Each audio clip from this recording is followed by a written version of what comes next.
hablamos de América Latina, ¿hablamos de la América aquella que fue conquistada por españoles y portugueses? ¿A eso nos referimos o cómo podríamos comenzar el tema? Bueno, el tema es apasionante y empieza con el origen del nombre América, en homenaje a Américo Vespucio, pero es más complicada la cosa porque parece que en realidad fue un error de interpretación.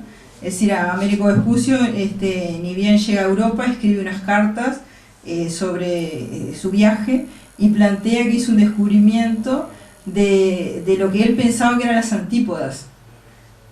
El continente que estaría en la posición totalmente contraria de Europa. Exacto, sí. Ahí está. Antípoda significa eso, lo que está en la posición contraria a mis pies.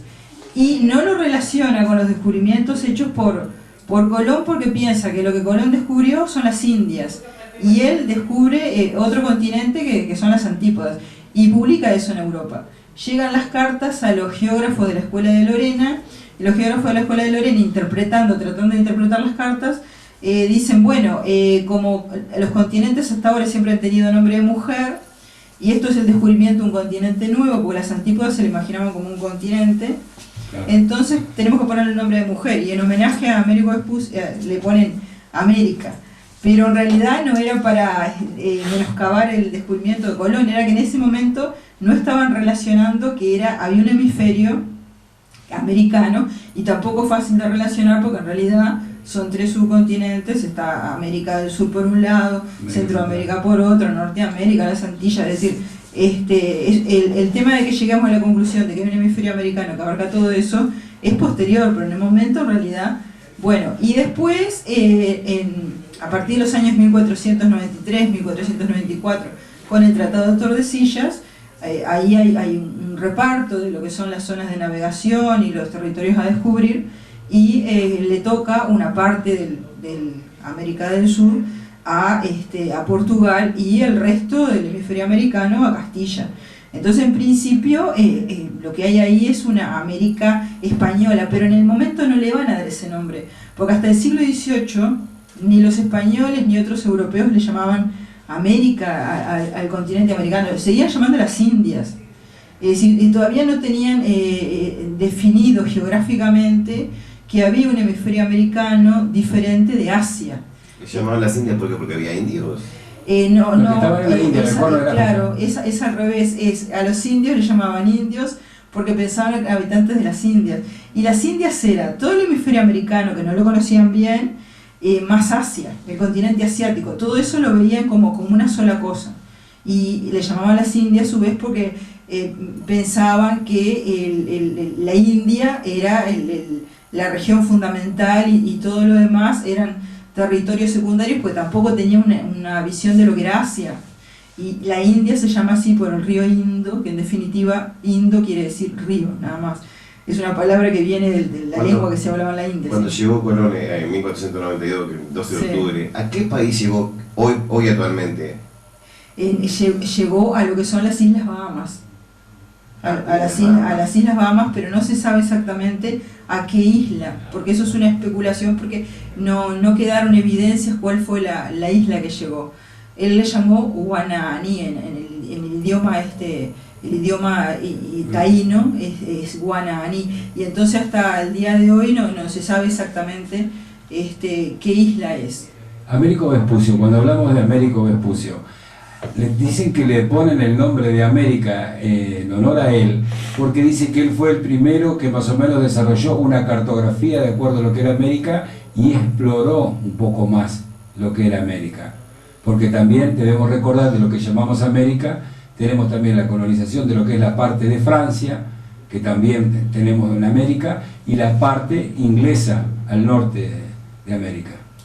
Claro, bueno, Américo Vespucio aportó sobre el contorno de América del Sur, pero en realidad también hubo otros exploradores, no fue el único, y el mismo Cristóbal Colón, por el año 1500, que es cuando se producen todos estos descubrimientos de Américo Vespucio, el de Ojeda, el de Colón, una serie de navegantes, también Colón hace aportes a lo que es la cartografía de América del Sur.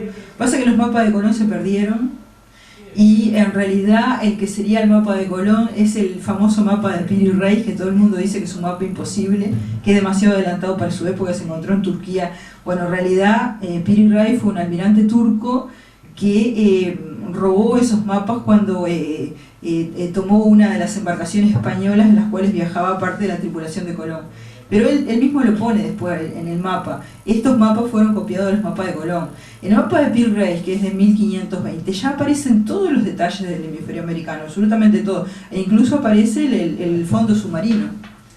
Claro, ¿sabes que hoy estaba leyendo un estudio de Graham Hill que dice, lo de Colón no es tan cierto, en casi un 60% es falso?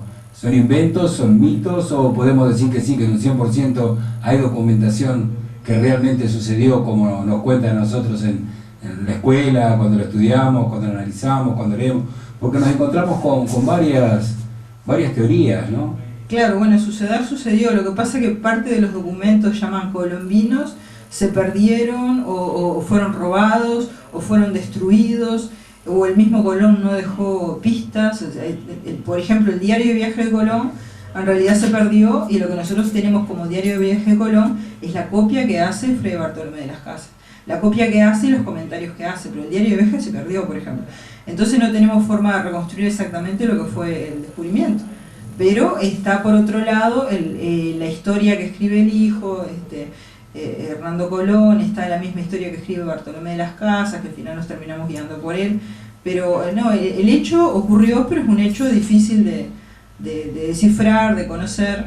Bueno, por el año 1493-1494, cuando es ese reparto, la mayor parte de América es América Española, pero no recibe ese nombre porque se la sigue llamando las Indias en general. Y ese nombre de Indias recién cambia por el de América, a pesar de que Martin Balsemiller y la Escuela de Lorena habían propuesto ya por el año 1500 llamar al continente americano, pero sobre todo América del Sur, llamarle América, y ya aparece en los mapas de 1507 que hace Balsemiller, ya aparece América, le llama América del Sur. Pero a pesar de eso, hasta el siglo XVIII se siguió hablando de las Indias, entonces era lo mismo México que Japón, y era lo mismo Perú que Corea. ¿Y cuándo empiezan a jugar un papel preponderante los portugueses para arribar y ser parte de lo que es ahora América, que estamos hablando que América Latina compone los idiomas tanto portugués como español?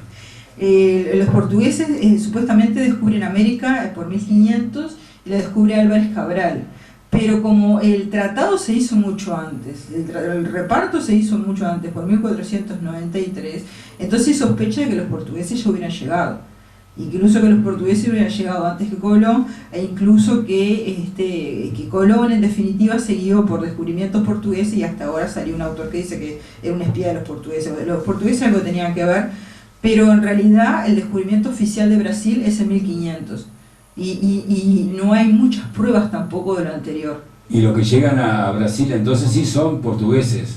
A Brasil llegan los portugueses, ahí se encuentran con los tupí, que eran el pueblo que vivía en la costa de Brasil.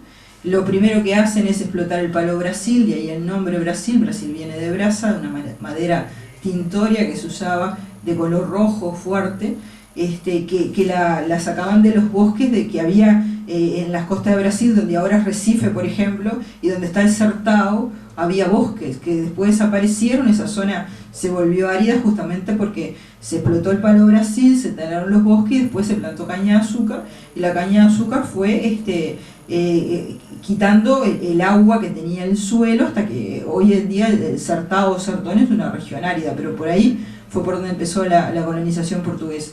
Después se fueron extendiendo hacia el siglo XVIII en la región de Mato Grosso. Fueron explotando otro tipo de recursos. Ya en el Mato Grosso, en Minas Gerais, eran las piedras preciosas, el oro, y además fueron avanzando sobre la frontera. Del lado español, lo que estaban eran las misiones jesuitas, que servían como un baluarte en la defensa de la frontera española.